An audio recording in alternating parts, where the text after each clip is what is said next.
What is going on, everyone? Welcome on into Sports Talk with Broads. Almost said coffee with Broads because, yes, I did just pound a nice Keurig, and I needed a little bit of a jolt, just like this Phillies offense needed a little bit more juice today, although they did square up the baseball nicely, and you look at the exit velocity around, and they did get unlucky to an extent with some of their hits, whether it was BRYCE HARPER with a couple nice hacks added, or whatever the case may be. Jean Segura had a bomb in the ninth, but that's somewhat irrelevant because it wasn't enough. And I just want to start the show by saying this. Here's a public service announcement. If we are going to look at the Phillies at an 87, 86, 88 win team, which I think is very fair, and Vegas had them around 85 and a half, 86 and a half for a reason, know that that's a lot of losses. We are going to be breaking down a lot of times where they did not come out with the victory. They took 2 of 3s against Oakland. That is very impressive and very important to the start of the season. In years past, they swept the opening series, and that meant diddly nothing. So, the name of the game is taking 2 out of 3 or taking 3 out of 4, and sometimes if you're on the road and you're playing a 4-game set, you're not against even going 2-2, depending on the opponent in that situation. So remember, this is not football. This is not basketball. Even the basketball, there's 82 games, and I have to tell people to calm down. We're talking 162. I'm happy with the Phillies after their first series against Oakland, and I'm already seeing Joe Girardi's an idiot. Joe Girardi's the reason why we lost this game. And I'm going, what? In what universe did you watch today and think to yourself, Joe Girardi's the biggest problem? There were 2 reasons why people felt he was, and the answers that I got is this. Why did he play Camargo? Why did he play Stubbs? Wait a second. You're telling me the only guys that really got on base that third inning? Who was it? Camargo with a walk. He had a hit and a walk today. So he was on base twice. While Kyle Schwarber had a chance with 2 men on. Or excuse me, he had a chance with a guy on third base, and it was a dribbler right there in front of the plate about 5 inches. And that was it. That was it. Because Veerling, unfortunately, who's been miserable, grounded out into a double play, and that was the issue. Zach Eflin, bases loaded, getting himself out of a jam, double play, awesome. You would think that maybe there would be some sort of momentum. But to go back to Joe Girardi's decision on playing these guys, they were the ones that created the most juice for you. They were the ones to give you the most buzz. You had the bunt by Stubbs, which was awesome. You had 2 men on, just unfortunately Veerling grounded into the double play, and then Schwarbs had the dribbler. So you're going to look at this roster today and this lineup and go, Joe Girardi's an idiot? How about this? Keep this in mind, too. They just got done spring training. Knowing that, are you supposed to not play these guys at all and then 2 weeks in demand that they produce? Think about being a Camargo. Think about being a Stubbs. Think about being one of these role players that don't necessarily play a lot of time. And you're coming out of spring training. They're supposed to just sit their asses on the edge of the bench for the first 2, 3, 4 weeks of the season, apparently, to some of the Phillies fans out there. And then whenever they do get their number called, they're supposed to produce at a super high rate? It doesn't make any sense. They got to see some throws early. They got to see some pitches early. I have no problem with the lineup. Then let's get to the pitching. How dare Joe Girardi take out Zach Eflin for Bailey Falter? If I told you 8 innings through this game, the Phillies pitching were going to give up 2 runs total as a staff, you would take that in an absolute heartbeat. There wouldn't even be a debate. You go, yup, that's a win. Where I will criticize Joe Girardi is this. When you got to the 9th and you put Jones back out there, and then the Oakland A's went up 4-0, I thought that maybe, knowing who was going to be hitting in your lineup from that point on in the 9th, and you saw Gene go long, maybe there was something to be said about going in another direction. Now, I honestly feel like there was a reason why he went back to Jones. You don't have many off days. And I know you don't want to hear that right now, but that's a part of this. And that's part of the manager having to understand where they are at right now after the debacle on when spring training was even going to start. Between the owners and the unions and the big fight that they were going constantly back and forth with. Oh, what's that? We got a deal? Oh, what's that? You have to go get a red eye and in about 5 hours fly to Florida because spring training's about to begin? And oh, by the way, you're not getting many off days, so we have to think about our arm usage? Corey Knebel was used a couple times in the beginning part of the season in the first couple of games, so he probably wasn't going to be an option. And with Zach Eflin, who went 4 innings, I thought he did well in his 4 innings, 68 pitches. He battled adversity, but the reason why I feel okay with Joe Girardi going to the bullpen in that scenario is because, one, Zach Eflin was battling a big-time injury, and he's going to have to ease his way back into things, and two, they were stressful innings. When Aaron Nola was dominant through 6 and electric, he was smoking guys.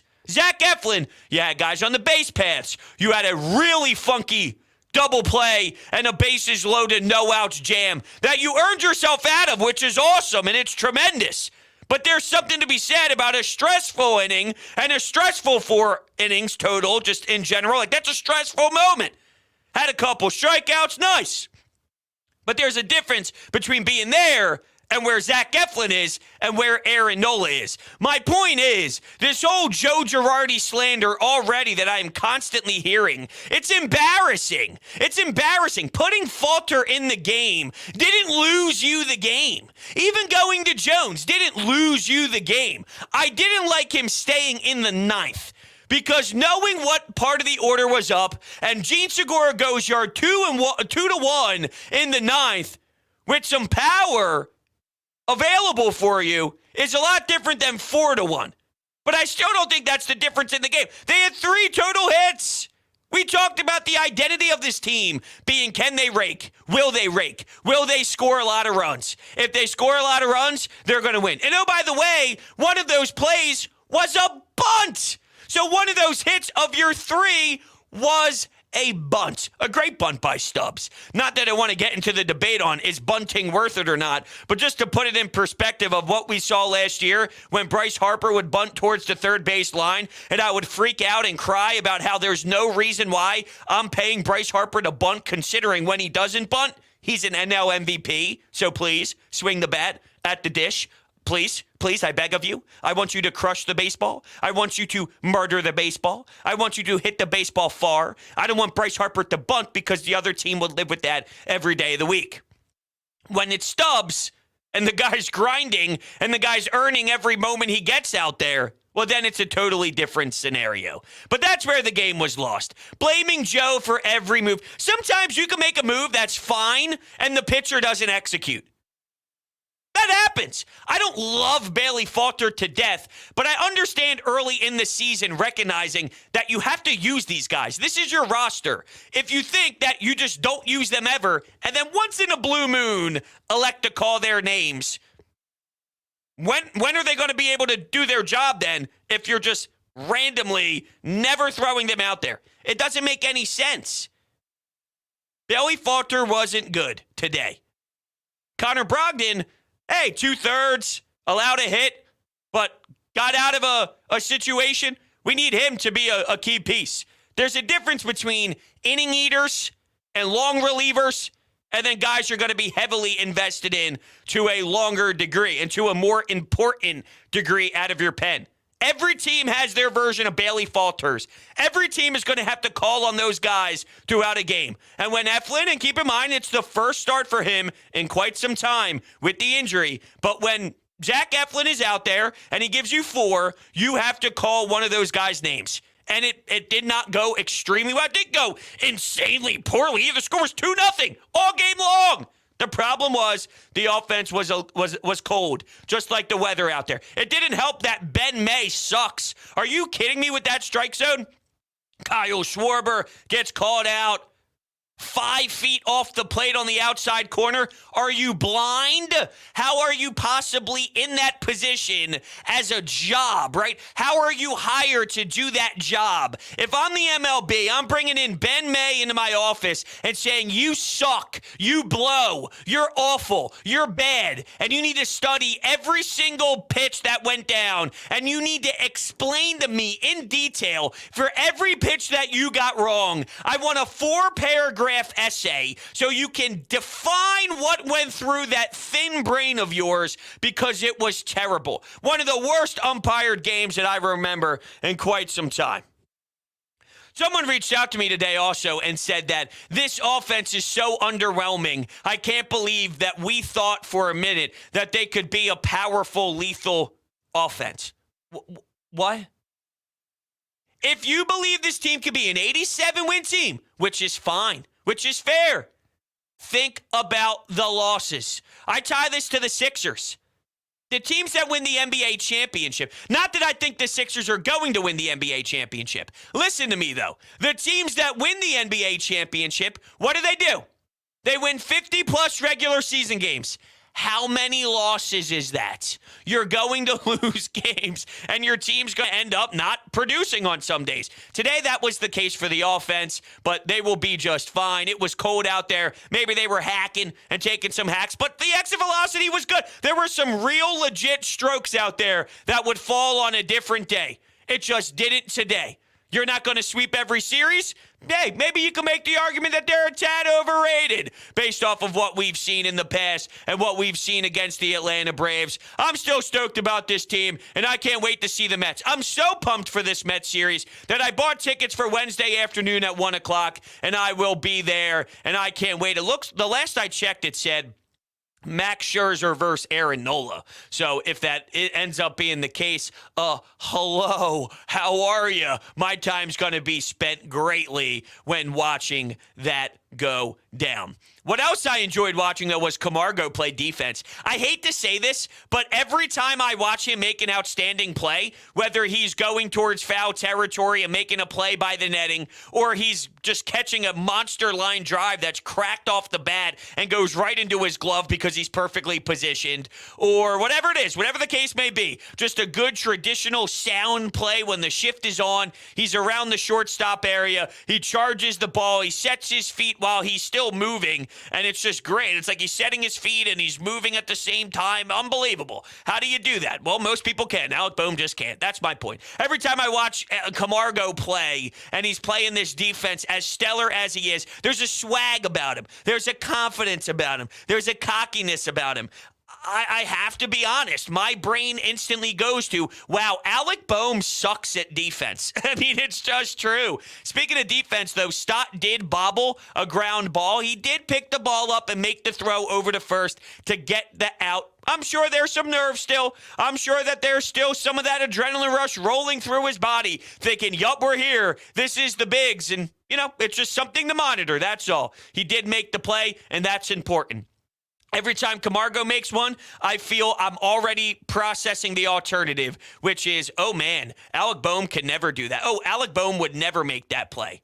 At the same point, though, if Alec Boehm is driving the baseball to deep left center field and he's getting doubles and he's actually driving the ball as well as he did in his first game, well, then there's a positive to the offensive side. We'll see how that whole thing goes. I'll see how that whole thing shakes up. The amount of messages I get about being too mean to Alec Boehm, though, is a little too soft in my opinion. I'm mean for asking someone to be better. I'm mean for looking at the deficiencies of an individual at the major league level and wondering if your team can manage when it's as bad as it is. I don't think that's mean. I think it's just holding people accountable. Zach Eflin's day was 4 innings, 2 hits, 2 walk batters, 3 strikeouts, and 68 pitches. I think all around you got to be optimistic about what you saw out of Zach Eflin. And we'll see how he continues to build. When he's locked and loaded, he's a hell of a pitcher. He really is. He's a really solid, structured pitcher when he's on. The problem has been just up and down based off of health. and staying available for you. I was thinking about that on opening day when I was there watching his number get called, and he came out from the dugout and he went down the first baseline and he was high-fiving all of his teammates, and we were celebrating Zach Eflin, giving him a nice cheer. It was a good, solid cheer for Zach Eflin. And I went, wow, he's been here for quite some time. It just made me realize, there was a light bulb moment of, Zach Eflin's been here for a while now. He got his start 2016 with the Phils. Let's take a peek back at the Baseball Reference on what we saw. It's actually a pretty good growth overall. So his first year in 2016 when he was 22, he had a 5.54 ERA in 11 starts. He pitched 63 in the third innings. He threw 2 complete games and 1 shutout. In 2017 at 23, he had a 6.16 ERA, 11 starts, 64 and a third innings. But this is when the jump happened. Then in 2018 at 24, he got way more time.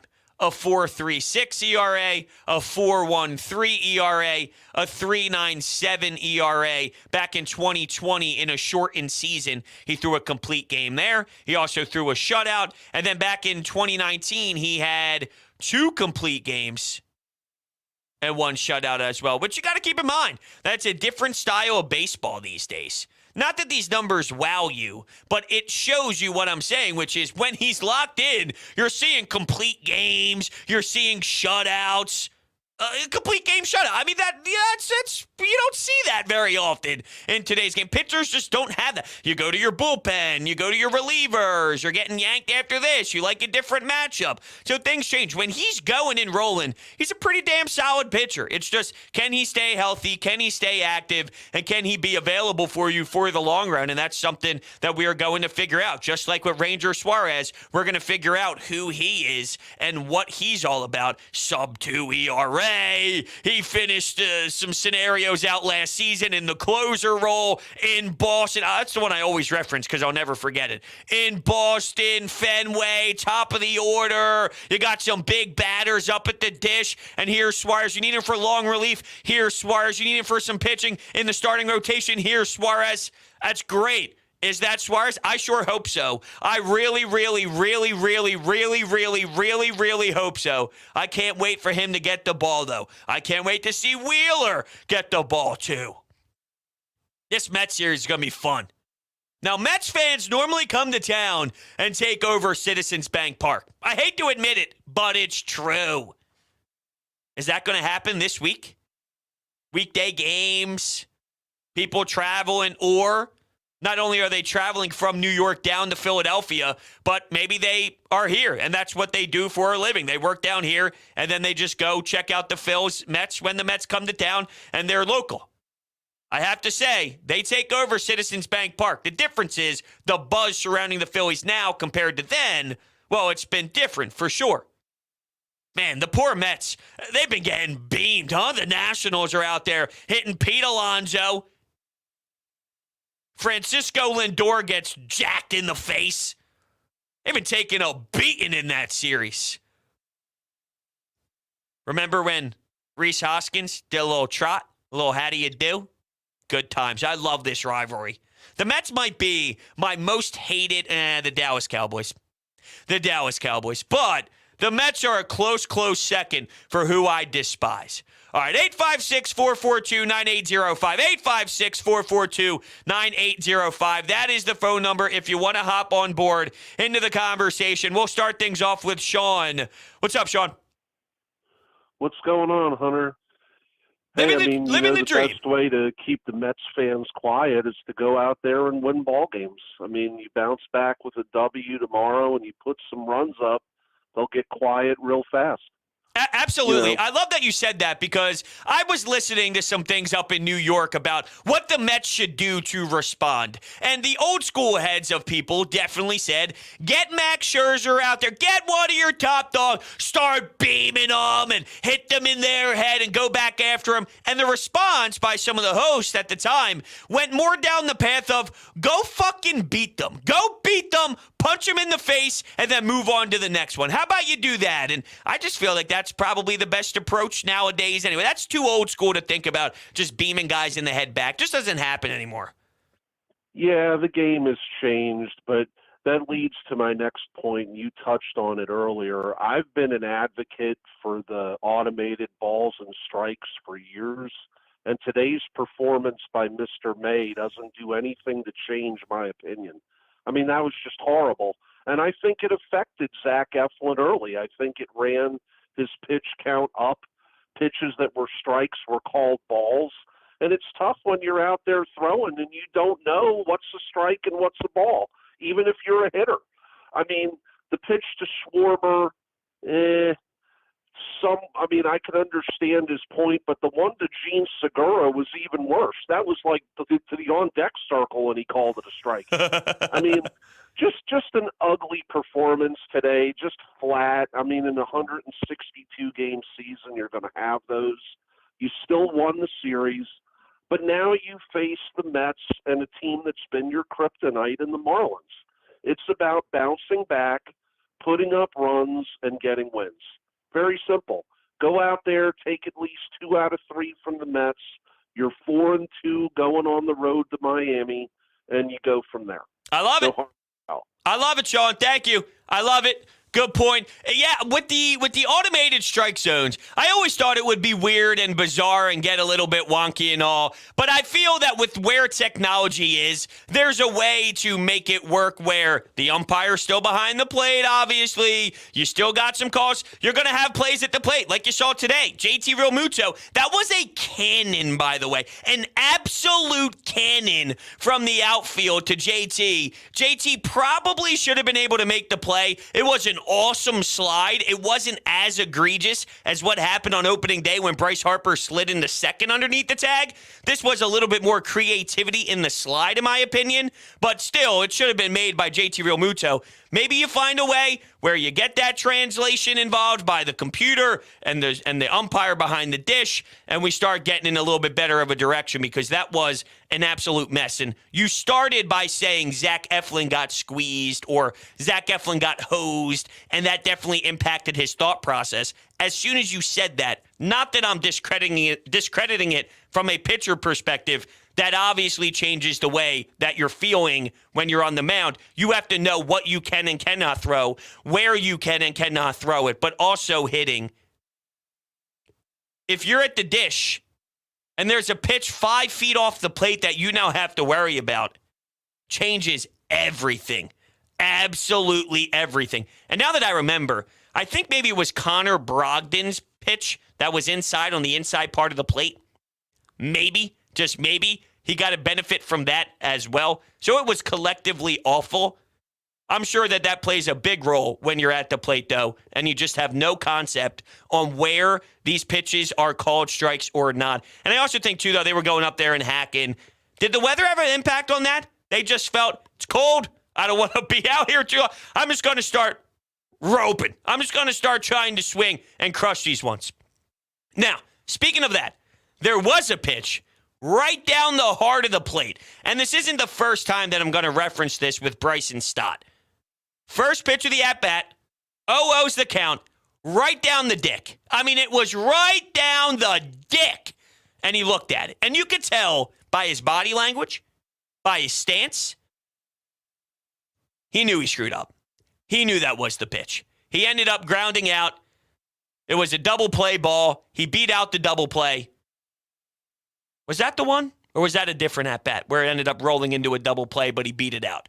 It doesn't really matter what happened afterwards. I'm focusing in on the 0-0 pitch that made it 0-1.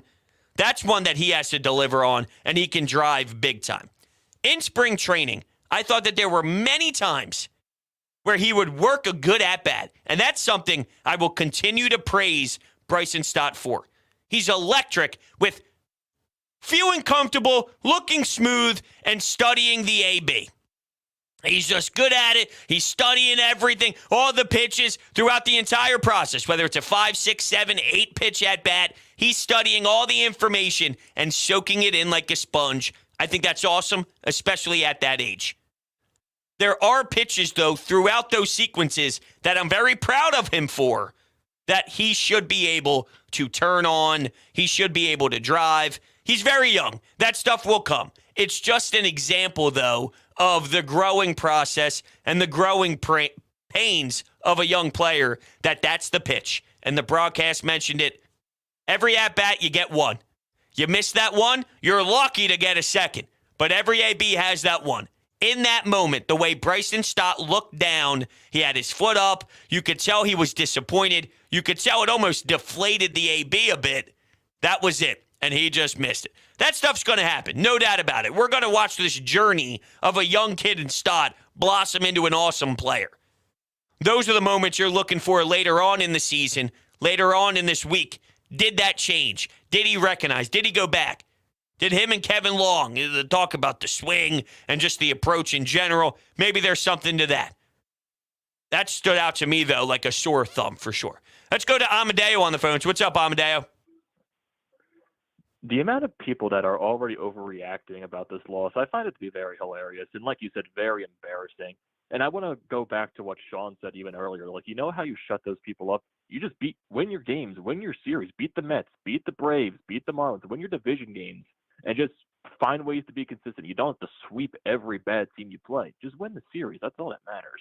Definitely. And not only that, you're going to win series that you shouldn't win. You're going to lose series that you shouldn't lose. Remember last year they go to Boston. No one feels good about it. They end up winning some games. It doesn't make sense. And also, you go back to the Washington Nationals. Under 500, underachieving, look awful, lost BRYCE HARPER in the offseason. Who are they? Pitching got a little crazy there in terms of some guys. Bang, they figure it out. They go win a championship. The Atlanta Braves, Freddie Freeman's hitting under 100, which felt forever. I mean, he, being facetious here, but it just felt like he couldn't hit a damn volleyball, beach ball out there. He stunk. Acuna goes down. They were nothing. Nobody looked at the Braves as a World Series champion. The reason I bring that up is if you go through the World Series champions and their regular seasons and you count their bad series losses, their good series losses, or their good series wins, I mean, all that, you're going to find, even with the team that eventually wins it,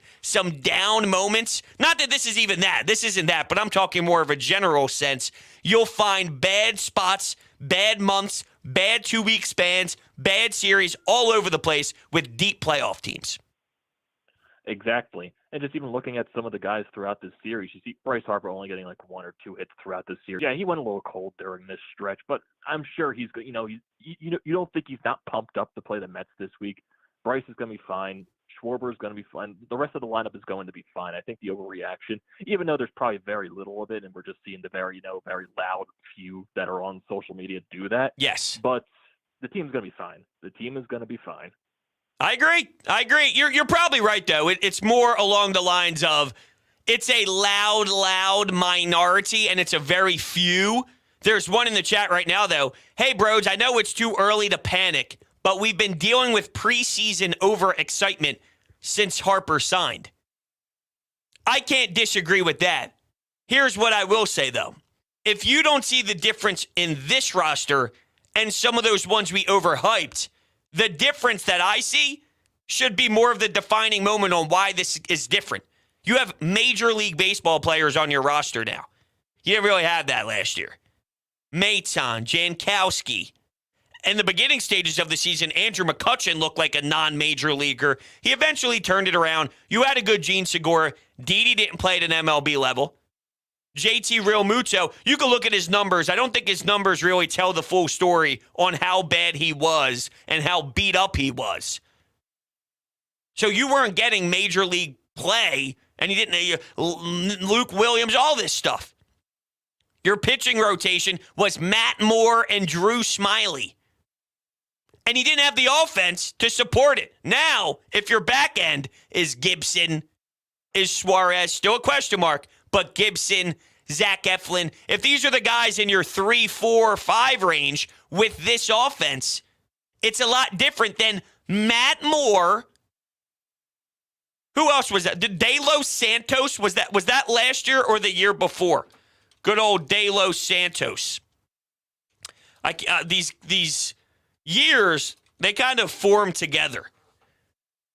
Well, let's see some De Los Santos stats. That's it. Let's go to his baseball reference.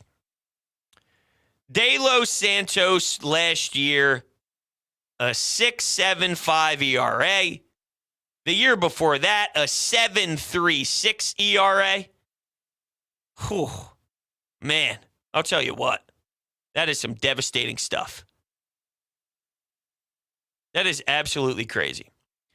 Sean chimes in and says, the Vierling double play was the only inning where it felt like the Phillies were going to do some damage. Absolutely. And when they didn't, you could tell that kind of ruined the momentum. You would think at some point, though, there would be a spark and there would be a rise. It just didn't happen at all. You get that one inning, maybe that would bleed into the next. And realistically, with the way they got out of that jam in their top of the third inning, when Zach Eflin was on the mound, you thought maybe that would be that rise, that energy boost, that nice how do you do, the aggressiveness. Not so much the case, unfortunately. It's all right, though. They play again tomorrow, and I can't wait to watch them, and I can't wait for the next game. As soon as the game's over and the final out is pitched or the final out occurs, I'm already thinking, damn, when's the next one? As much as it's bad for the body of these athletes out there that they have a minimum amount of games off, especially early on here. We talk about their April month and the whole spring training debacle and getting here and not a lot of off days. From a fan perspective of just happy to see some baseball, I'm happy that there's just a lot of games. A lot of games. Give me a lot of games. Feed me a lot of games. All right, with that being said, I want to thank everybody so much for hanging out with me today. I will catch you guys later on. We got Sixers, their last games today. We have the Phillies tomorrow. There's a lot going on here. Keep your eyes on the lookout here at Broads Media.